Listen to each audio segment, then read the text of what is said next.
دونوں میں ہو گیا داخلہ. تو جب اردو سے نکل کے میں انٹرویو دے کے اور یہ بتا دیا گیا مجھے کہ آپ جو ہے وہ فیس بھریں، پنجابی کی طرف آیا تو وہاں سوچا کہ یہاں بھی ہوتا جاؤں. تو وہاں میں انٹرویو دینے والا پہلا شخص تھا، تو میرا رول نمبر بھی پھر ایک ہی ہوا. وہاں داخلہ لینے کی وجہ یہ بنی کہ وہاں جو اساتذہ تھے، نجم حسین سید اور علی عباس جلال پوری اور آصف خان اور شریف کنجائی صاحب، انہوں نے مجھے یہ طمع دیا، لالچ دیا کہ بھئی ہم آپ کی فیس بھر دیتے ہیں، آپ داخلہ لے لیں. تو میں نے کہا کہ چلیں داخلہ لے لیتے ہیں، ہاسٹل مل جائے گا، جب دوبارہ ایڈمیشن شروع ہوں گے اور اکنامکس کا ایڈمیشن شروع ہوگا تو میں نکل جاؤں گا. لیکن یہ ہوا کہ جب میں نے داخلہ لے لیا تو میری دلچسپی بھی پیدا ہونی شروع ہوئی. اور شعر تو میں پنجابی میں پہلے بھی کہتا تھا، لیکن اب اس کو میں نے کلاسک کو پڑھنا شروع کیا. نجم صاحب کے گھر نشستیں ہوتی تھیں، ان کے گھر کی نشست کی جی بیٹھک، اپنی ایک روایت ہے. جی بیٹھک جو تھی وہ ہم ہی لوگوں نے شروع کی تھی ویسے اتفاق سے. اس میں بڑے بڑے لوگ آتے تھے. وہاں ان نشستوں بن کا، گیا. ہاں ان نشستوں کا جو مزہ تھا، پھر میں نے سوچا کہ جب پڑھنا ہی ہے تو چلو یہی پڑھ لیتے. یہ پڑھ لیتے ہیں. لاہور میں جو آپ کا ادبی حلقہ وسیع رہا، بہت وسیع تھا. کم و بیش، اور آپ کبھی بھی کسی دھڑے سے منسوب نہیں ہوئے، لیکن ایک خاص نام اس میں تھا، محمد خالد. جی بہت ہی منفرد شعری لہجہ اور شعری ذوق رکھتے. بے شک. میرا تاثر یہ ہے کہ کچھ ان کی کم گوئی اور کچھ اہل دنیا کا طرز تپاک، محمد خالد کو وہ مقام نہیں مل سکا جس کے وہ مستحق تھے. بے شک بے شک. آپ اس پہ کچھ فرمانا چاہیں گے؟ اصل میں خالد صاحب جو تھے، ان کی کم گوئی جو ہے نا، وہ ایک بہت بڑی وجہ تھی اس کی. اور اس سے بھی زیادہ بڑی وجہ یہ تھی کہ وہ چھپنا نہیں چاہتے تھے. آپ شاید یہ سن کے تھوڑے حیران ہو کہ ان کی جتنی بھی شاعری چھپی ہے رسائل میں، وہ یا میں نے بھیجی ہے یا مرزا حامد بیگ نے بھیجی. یعنی انہوں نے اپنی مرضی سے کسی رسالے کو کوئی چیز نہیں دی. پھر یہ کہ اس میں وقفہ اتنا طویل آتا تھا، یعنی ان کے لکھنے کی جو رفتار تھی وہ اتنی کم تھی کہ وہ جو ایک تواتر چاہیے وہ ان کو اس کو برقرار نہیں رکھ پاتے تھے. بہت طویل وقفے آتے تھے، اور بلکہ وہ مجھے بھی کہتے تھے کہ تم اتنا زیادہ کیوں لکھتے ہو. تو یہ ایک اس پہ بات الگ سے کریں گے. ہاں اس پہ الگ سے بات ہو سکتی. تو یہ ساری جو چیزیں تھیں وہ مل کر جو تھیں ان کو اس طرح سے انہوں نے ابھرنے نہیں دیا. دوسری وجہ یہ ہے کہ جو ادبی حلقے ہوتے ہیں ان میں فعال ہونا، ان میں جانا، اپنی لوگ دھڑے بناتے ہیں وہ دھڑے بنانا، یہ ہم میں سے شاید کسی کو بھی نہیں آتا تھا کہ ہم آگے جا کر بڑھ بڑھ کر جو ہے وہ لوگوں سے ملیں. ہم یوں سمجھ لیجئے کہ اس زمانے کے جو نوجوان درویش تھے وہ تھے ہم لوگ. تو اس درویشی کی ایک وجہ بھی جو تھی شاید ان کے معروف نہ ہونے میں یا ان کو تسلیم نہ کرنے کی وجہ بنی. لیکن یہ کہ ان کی جو شعری قدکاٹ ہے، ابھی میری ملاقات ہوئی احمد مشتاق صاحب سے، تو انہوں نے ایک ہی آدمی کے بارے میں مجھ سے پوچھا کہ بھی اس کا کیا حال ہے، تو وہ محمد خالد. یعنی تقریباً 30 برس کے بعد بھی اگر احمد مشتاق کو محمد خالد یاد تھے، بالکل یاد تھے، مطلب 30 سے بھی زیادہ ہوں گے. 83 میں گئے ہیں یہاں سے 40 برس. ہاں 83 میں گئے ہیں تو مطلب 50 برس ہو گئے نا تقریباً. تو 50 برس کے بعد بھی اگر ایک آدمی کسی کو یاد ہے، بلکہ انہوں نے کہا کہ یار تمہارے وہ ایک دوست ہوتے تھے اور بہت اچھے شاعر ہوتے تھے، خالد آفاق کی، تو ان کا کیا حال ہے. میں نے بتایا کہ وہ دنیا سے رخصت ہو گئے. تو انہوں نے کہا یار بہت اچھے شاعر تھے. تو اگر احمد مشتاق کو وہ یاد ہیں، اگر وہ شمس الرحمان فاروقی کو یاد ہیں، اگر وہ زبیر رضوی کو یاد ہیں، اگر وہ محمد سلیم الرحمان کو یاد ہیں، اور اتنی کم یعنی چیزوں پہ 50-60 سے زیادہ چیزیں نہیں ہوں گی ان کی. جی ہاں. اس کا مطلب یہ کہ کچھ تو ان میں چیز ایسی تھی نا جو یاد رکھنے والی تھی. وجہ یہ تھی کہ ایک تو کلاسک کا بہت ان کو گہرا شعور تھا. صحیح فرمایا. پھر جو ہماری جو یہ تحریک ہے جس کو ہم جو ہے وہ اساطیری غزل کی تحریک کہتے ہیں، اس کے وہ بنیاد گزار ہیں. بلکہ صرف بنیاد گزار ہی نہیں، نظریہ ساز ہے. یہ میں بات یہاں ٹی وی پہ بتانا چاہ رہا ہوں کہ جو پہلے جو 3 لوگوں نے یہ سوچا کہ اس طرح کا کام ہونا چاہیے، اور جو ہمارے زمانے کا استعارہ جو وہ خواب ہے اور اس سے جوڑ کر جو باتیں ہیں، یہ سب سے پہلے خالد صاحب نے اس چیز کو دریافت کیا، محمد خالد نے. پھر ہم نے اس کو سراج منیر سے ڈسکس کیا. پھر سراج نے، میں اور خالد نے بیٹھ کے اس پہ بہت طویل جو ہے وہ گفتگویں کی. اور پھر سراج نے اپنا وہ مضمون لکھا، یہ رنگ ہے اور یہ کہیں کا. تو وہ میرے ہی مطلب ایک شعر سے وہ ٹکڑا لیا گیا ہے، جو ہم سمجھتے ہیں کہ اس ساری جو نظریہ سازی اس کی بنیاد اس مضمون سے جو پڑی. جی. خالد صاحب ایک بہت بڑے آدمی تھے، صاحب مطالعہ تھے، پڑھتے بہت تھے، کاش وہ اتنے لکھتے بھی. اور شعر فہمی کمال کی شعر فہمی تھی، غیر معمولی. غیر معمولی. ساجد صاحب، آپ کے تخلیقی سفر میں ایک منزل سویرا، جی بالکل. اور وہاں سلیم الرحمن صاحب، شیخ صلاح الدین صاحب، احمد مشتاق، انتظار حسین، صلاح الدین میں یہ جو آپ کا دوسرا حلقہ تھا جی. جہاں سے آپ گزر کے آئے تھے، ان سے بہت مختلف تھے. بے شک. تو کیا ان بڑے تخلیق کاروں کے ساتھ، یہ سب کو قامت لوگ، آپ کے اپنے جو تخلیقی رجحانات تھے، اس پہ اس کا کچھ اثر ہوا؟ بہت. فرمائیے. وجہ یہ ہے کہ یہ تو میرے ہمیشہ سے آئیڈیل تھا. جی. یعنی میرا اگر کوئی خواب تھا کسی زمانے میں، بلکہ شاید اب بھی ہے، جی. وہ سویرا میں شائع ہونا تھا. واہ واہ میں سمجھتا تھا کہ میری جو منزل ہے وہ سویرا ہے. واہ. ہمارے ایک دوست نے کہا کہ کسی جگہ پہ طنز کرتے ہوئے کہ غلام حسین ساجد نے تو جو ہے وہ کھلونا سے اور بچوں کی دنیا سے لکھنا شروع کیا تھا. تو میں نے کہا کہ وہ سویرا میں بھی چھپتا ہے. تو اور جس میں آپ کو چھپنا نصیب نہیں ہوا. میرا تو سویرا ایک خواب تھا. اچھا، پھر میری خوش قسمتی کا یہ کہ لاہور آنے کے کوئی 2 برس بعد یا 3 برس بعد محمد سلیم الرحمن سے ملاقات ہوئی، اور انہوں نے مجھے کہا کہ ملنے آیا کرو، اور میں پھر باقاعدگی سے ان محفلوں میں جانا شروع ہوا. میں نے وہاں جتنے بھی بڑے لکھنے والے ہیں اس زمانے میں جو لاہور موجود تھے یا لاہور سے باہر موجود تھے، اور وہ آتے تھے اور سلیم صاحب سے ملتے تھے، ان سب سے میری بھی ملاقات رہی. ایک تو مجھے یہ فائدہ ہوا کہ سلیم صاحب کتابیں تجویز کرتے تھے میرے لیے، اور ظاہر ہے کہ وہ دنیا بھر کی کتابیں تجویز کرتے تھے. تو میں نے جو مطالعے کی جو میری کہہ لیجیے اس میں جو بہتری ہوئی ہے، اور جو مجھے پتہ چلا کہ میرے ارد گرد کیا ہو رہا ہے، وہ سلیم صاحب کی ریکمنڈیشن سے جو ہے وہ ہوا. دوسرا یہ ہوا کہ مجھے یہ پتہ چلا کہ مجھے اب کیا نہیں لکھنا ہے. بہت اہم بات. ہاں، کیونکہ جب میں نے سویرا کو پڑھنا شروع کیا، میں نے شعور کو پڑھا، جب اس سطح کے پرچے جو ہے میری نظر میں آئے اور میں نے ان کو بہت غور سے، بہت توجہ سے پڑھا، تو مجھے لگا کہ مجھے ان لوگوں کے درمیان کہیں ہونا چاہیے اور جگہ بنانی چاہیے.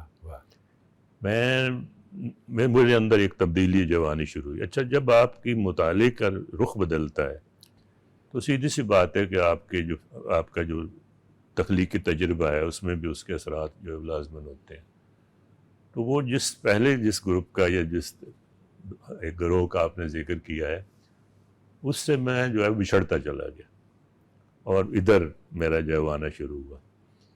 اور ایک زمانہ وہ آیا کہ مجھے احمد مشتاق نے کہا اور مجھے سلیم صاحب نے کہا.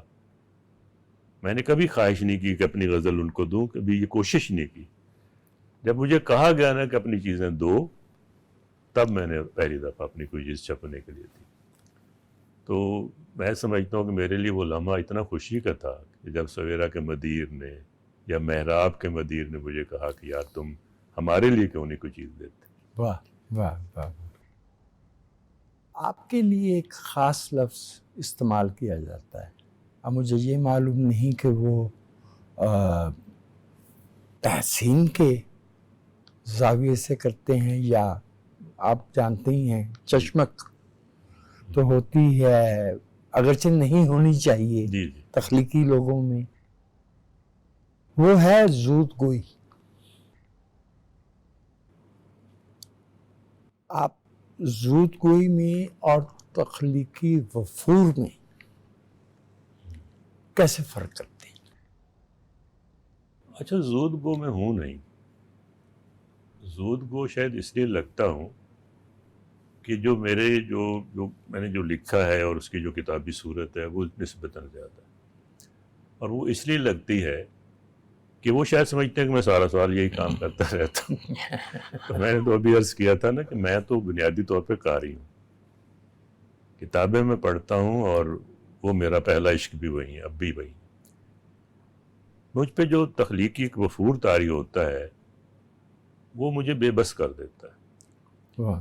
یعنی میرے بس میں نہیں ہوتا. اگر وہ رات کے 3 بجے مجھے حکم ہوا ہے کہ اٹھو اور لکھو تو میں اٹھ کر جو ہے وہ لکھنا شروع کر دیتا ہوں، اور وہ چلتا رہتا ہے 1 دن 2 دن 10 دن 15 دن مہینہ. اس کے نتیجے میں ایک پوری کتاب تیار اس ہو. کو وہ جو رات کے 3 بجے ہے جی، اس کو نوائے سروش کہتے نوائے سروش تو شاید غالب نے کہا تھا، لیکن چلیں نوائے سروش ہی کہہ لیں، لیکن کوئی آواز مجھے کبھی آتی ہیں، نہیں. لیکن وہ ایک ہوتا ہے لیکن کہ ہوتا تھا. اچھا، اب اس وقت جو ہے نا، میں اگر شاعر ہوں تو میں اس وقت شاعر ہوتا ہوں. وہ یوں سمجھیے کہ سال کے 365 دنوں میں اگر وہ 13 دن ہے تو 352 دن میں شاعر نہیں. مسئلہ یہ ہے کہ وہ کتاب ہو جاتی تیار اور پھر وہ چھپ بھی جاتی ہے. تو میری تو اب تک کوئی 32-33 کتابیں ہوں گی. تو اس لحاظ سے تو میں سمجھتا ہوں کہ میں زود گو نہیں ہوں بلکہ کم گو ہوں، کیونکہ ہر سال اگر یہ تخلیقی تجربہ ہوتا رہتا تو میری تو اب تک 50 کتابیں ہوتی. آپ کے پنجابی مجموعے، جی اگر میں غلطی نہیں کرتا تو لیٹ 70 جی جی ہاں میں شائع ہونا شروع جی ہوئے. شروع ہوئے تھے. اچھا، اردو شاعر کے طور پہ آپ اس سے پہلے ایک پہچان بنا چکے تھے. بے شک یہ بہت قریب زبانیں ہیں لیکن دونوں زبانوں کے لحن میں بہت فرق ہے. تو آپ کو سوئچ کرنے میں اردو سے پنجابی میں اور پنجابی سے اردو میں محسوس ہوتا ہے تخلیق کرتے ہوئے کہ نہیں، مجھے کوئی فرق نہیں محسوس ہوتا. اس کی وجہ یہ ہے کہ جب میں پنجابی لکھ رہا ہوتا ہوں جی تو اس کے موضوعات اردو سے مختلف ہوتے ہیں. رائٹ. اس کا جو لوکیل ہے وہ بھی مختلف ہوتا ہے، اور اس کا جو تجربہ ہے میرا، جو پنجاب کے ساتھ ایک میرا جو رشتہ ہے اور تعلق جو ہے، اور پھر اس کے کلاسک سے اور وہ سارا، کیونکہ اس نے اتفاق سے میں دعویٰ کر سکتا ہوں کہ میں نے پنجاب کا سارا کلاسک جو ہے وہ پڑھا ہوا، اور صرف پڑھا نہیں ہوا بلکہ جس کو کہتے ہیں سبکن پڑھا. اس کے اثرات ہیں. پھر میں یہ بھی چاہتا ہوں کہ جو زندگی سے تجربہ میں نے حاصل کیا ہے وہ بھی میں اپنی زبان میں جب بیان کروں. تو جب میں پنجابی لکھ رہا ہوتا ہوں تو میرے وہ اثرات ختم ہو جاتے ہیں جو شہری تہذیب کے یا مدنی تہذیب کے اثرات مجھ پر ہیں، وہ بالکل ختم ہو جاتے ہیں. میں ایک وہی بار کا رہنے والا علاقے کا آدمی بن جاتا ہوں اور اسی میں لیو کرتا ہوں.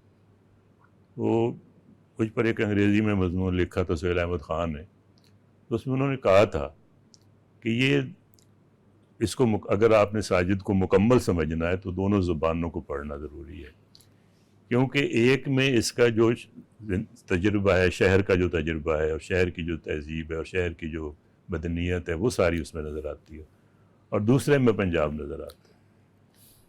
اور پنجاب جو ہے اگر آپ اس گھومنا شروع کریں، خاص طور پر میری شاعری کے جو علاقہ ہے اس میں اگر گھومنا شروع کریں، تو ریاض احمد صاحب نے ایک جگہ لکھا ہے کہ میری کتاب پر تبصرہ کرتے ہوئے کہ مجھے یوں لگتا ہے کہ میں ان جگہوں کو پہچان لوں گا بے شک ان کے نام کتاب میں موجود نہ بھی ہوں. تو مجھے لگتا ہے کہ جب میں نے جو مطالعہ کیا ہے، جو میں نے سیکھا ہے، جب اس کا مجھے اظہار کرنا ہوتا ہے تو شاید میں اردو لکھتا ہوں، اور جب میں مجبور ہو جاتا ہوں اپنی مٹی کے ساتھ ایک رشتہ قائم کرنے کے لیے، یا مجبور کر دیا جاتا ہوں کہ کسی تخلیقی کہہ لیجیے کہ تحریک کے ذریعے، تو اس وقت پھر میں پنجابی لکھتا ہوں. بجا فرمائے. تو مجھے تو ذاتی طور پر کبھی سوئچ کرنے میں کوئی مسئلہ نہیں ہوتا. رائٹ. مثلا پچھلے برس میری 2 کتابیں آئی ہیں، ایک پنجابی شاعری کی کتاب ہے کن دے گن، اور ایک اردو شاعری کی کتاب آئی ہے باغ نشاط کی طرف. دونوں ساتھ ساتھ چلی ہیں. یہ کن کے گن کا جو ٹائٹل ہے، جی یہ کنہوں نے بنایا؟ یہ ڈاکٹر محمود ناصر ملک نے بنایا، اور یہ وہ بیل گاڑی تو انہیں شاعر کے طور پہ جانتے ہیں، وہ مصور بھی ہیں. مصور ہے. یہ وہ بیل گاڑی ہے جو ہڑپا سے نکلی تھی، وہ بنائی گئی اس کے اوپر. ساجد صاحب، یہ جو آپ کے تعلیمی زندگی کے جی آخری برس میں ایک قریب اچانک ایک لہر اٹھی، بہت سے اعلیٰ پائے کے پنجابی شاعر اچانک منظر پہ آ گئے. عزت مجید، جی لائق بابری، نجم حسین سید، جی مشتاق صوفی، جی نسرین نجم بلٹی. جی بالکل. کیا یہ کوئی تاریخی جو ہمارا ارتقاء ہے اس کا کس سے کوئی تعلق تھا؟ سیاسی حرکیات سے کوئی تعلق تھا؟ یہ ایسے ہوتا تو ہے جیسے 36 میں، یا جیسے امریکن ڈرامہ میں اچانک ہم دیکھتے ہیں کچھ برس ایسے آتے ہیں. اصل میں یہ تھا کہ 72-73 میں ہم لوگ جو تھے نا، وہ جی نجم صاحب سے ایک ہمارا نسبت بنی، اور ابھی ہم نے بیٹھک کا ذکر کیا. جی تو یہ سب لوگ اس بیٹھک کے لوگ ہیں، اور اس کی ہماری تربیت میں ظاہر ہے کہ اس کا بہت حصہ ہے. ایک تو ہمیں یہ پتہ چلا کہ جو ہماری جو شاعری ہے، پہلے ہم سے جو پہلے پنجابی شاعری کی جا رہی ہے، اس شاعری میں ہم نے محسوس کیا کہ نیا پن موجود نہیں. یعنی جو دنیا میں لکھا جا رہا ہے وہ کم از کم ہمیں پنجابی میں لکھنے والوں میں نظر نہیں آتا تھا. تو ہمارے اندر کہیں یہ تڑپ تھی، جس میں مشتاق صوفی بھی شامل تھے، جس میں جو ہے وہ عزت مجید بھی شامل تھے، اور نجم صاحب تو آلریڈی پہلے بھی لکھ رہے تھے، اور لائق بابری تھے، وہ تو لکھ رہے تھے. تو ہم میں ایک خواہش تھی کہ ہم جو ہماری نظم ہے اس کو منظور اجاز ہم میں یہ تھا کہ ہم کسی سطح پہ نا اپنی نظم کو دنیا بھر میں جو نظم لکھی جا رہی اس نظم کے قریب کر لائیں. آپ نے غور کیا ہوا کہ ان میں کوئی آدمی بھی غزل لکھنے والا نہیں، کیونکہ ہم سمجھتے تھے کہ غزل جو ہے اس کی جو فارمیٹ ہے، جو کام ہم کرنا چاہتے ہیں شاید اس کو وہ پوری طرح سے سنبھال نہیں سکتی. اچھا میں تو اردو میں غزل کا شاعر ہوں، لیکن میری ایک ہی نظم کی کتاب اردو میں، اور پنجابی میں غزلوں کی ایک ہی کتاب ہے، باقی سب نظموں کی کتاب ہے. اور ہمیں کہیں لگتا تھا کہ ہمیں نا ایٹ پار لانا ہے، ہماری جو شاعری ہے پنجابی شاعری جو ہے دنیا بھر کی شاعری کے. دوسری وجہ تھی کہ جو اس زمانہ جو تھا اس کی جو سیاسی صورتحال تھی، اس کے اثرات جو تھے وہ بہت واضح ہیں. اس نے بھی ہمیں نئے ڈھنگ سے سوچنے کے ساتھ جو ایک کہہ لیجیے کہ اس میں ہماری مدد کی. اور تیسری وجہ جو ہے وہ تو نجم حسین سید اور علی عباس جلال پوری، کیونکہ وہ ہمارے مینٹر تھے، اور انہوں نے ہمیں یہ بتایا کہ ہمیں کیا لکھنا ہے اور کیسے لکھنا ہے. تو ایک تحریک سمجھ لیجیے کہ شروع ہوئی، اور اس کے اثرات بہت طویل تھے.